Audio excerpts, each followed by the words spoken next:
We started out by celebrating the harvest on our own land when we created the science of agriculture, the success of the hunt, the rituals and celebrations of the rites of passage. All these things are good reasons for celebration. For us, we have a lot to celebrate in that we were able to survive this beast all this time in this hostile environment and still come out with some degree of sanity. I said some degree because, as Dr. Ben says, we are all crazy to some extent, having been here and survived under these conditions. But we're still able to function.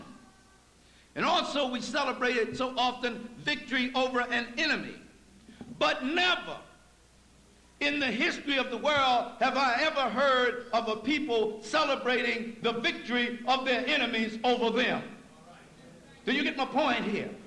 They may remember that, but they will not celebrate it. The only people I know now presently in the world is the Negro and other people who are mentally subjugated by white supremacist culture around the world that celebrate their enemies' defeat of them. So when we study European holidays, we have to ask, whose victory are we celebrating? Kris Kringle means the birth of the Christ child. Now this I got to ask you. Now wait, man, so let's be logical. Let's put aside belief and all that. Let's be logical in our thinking. How can a little short, dumpy, fat, red and white suit and wearing puffy-faced white man be a representative of or one and the same of the Christ child born over in a hot land in Palestine, a black boy in a manger in a stable, who eventually was assassinated for rebelling against the Roman government? Where's the connection? But here's the foolishness of it. I don't mean to sound arrogant or anything, but it just sounds foolish to me. Look, these young people are coming to me with this and to us with this. Now, either you're going to deal with reality with them or you're going to lose them altogether. But these fantasies are not going to keep it. They may have worked for you in your time because you didn't know any better. God winked on your ignorance because you didn't know no better. But now the door has been opened. The light is here. And if you fight against it, you fight against yourself. You prick against yourself in fighting against it. I'm not trying to convert you to anything. I'm not trying to get you to join anything but yourself. I want you to do your own thinking. And you can't do your own thinking unless you know this as well as that. Then you got some information you can work with in your brain computer. Other than that, you'll be walking around supporting their system and keeping them going from now on. That's why God will have to kill you with them too, because you won't let go.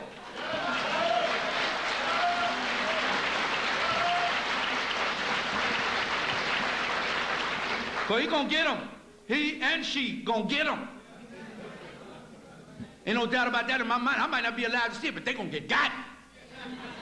The law of karma is an immutable law. What goes around comes around. Never fails. All you got to do is study history and you will see that. Here's the thing that shows the insanity that we have come into since we've been captivated here. You work hard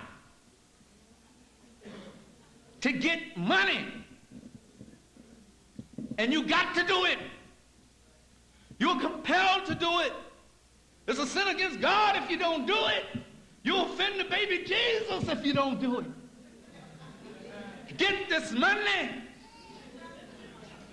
I got to get this white man this money.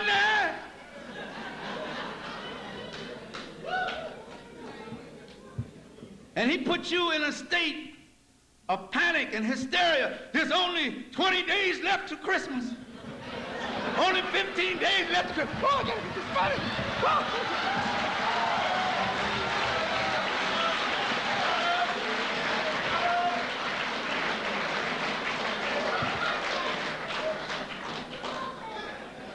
And he come at you through your babies.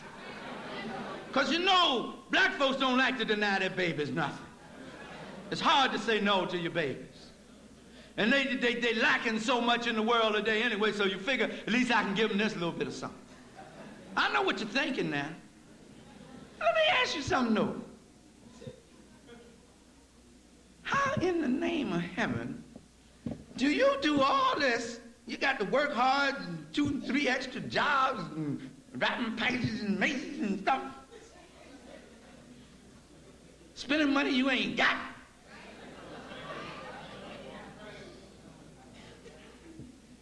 Wait till the babies go to sleep at night. And here you go with your fool self. Tip them out.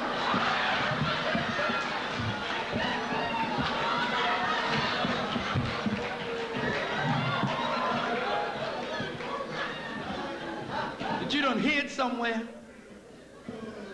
They wake up the next morning, their eyes all bright and looking at stuff around the tree.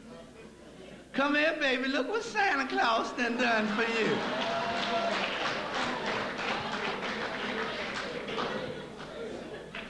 Now, you can do what you want. Ain't no way in the world I'm gonna work my butt off. Buy something for my children and tell them some white man did it.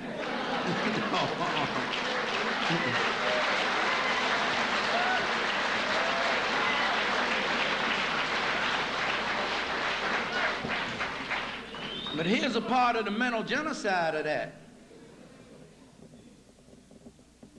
You lied to your child for 10, 12 years. You may think that's a light thing, but it isn't. You have your child believing in something, and I mean we believe in it. I was hurt. I cried for 2 days when they told me it wasn't no Santa Claus. I cried, man.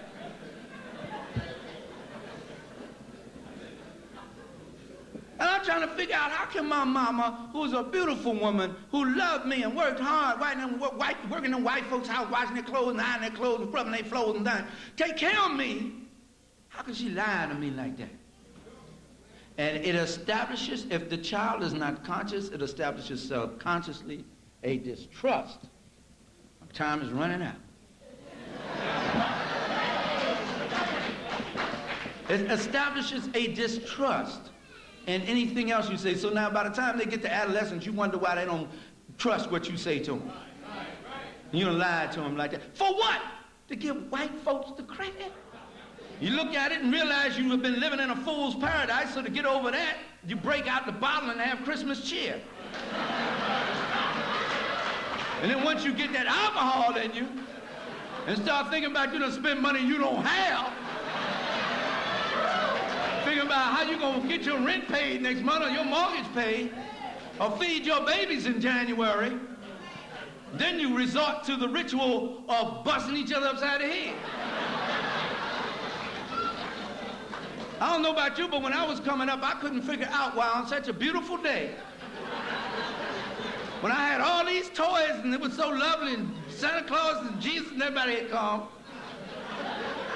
and everybody was so happy, that a fight always broke out before the day was over. Now I know.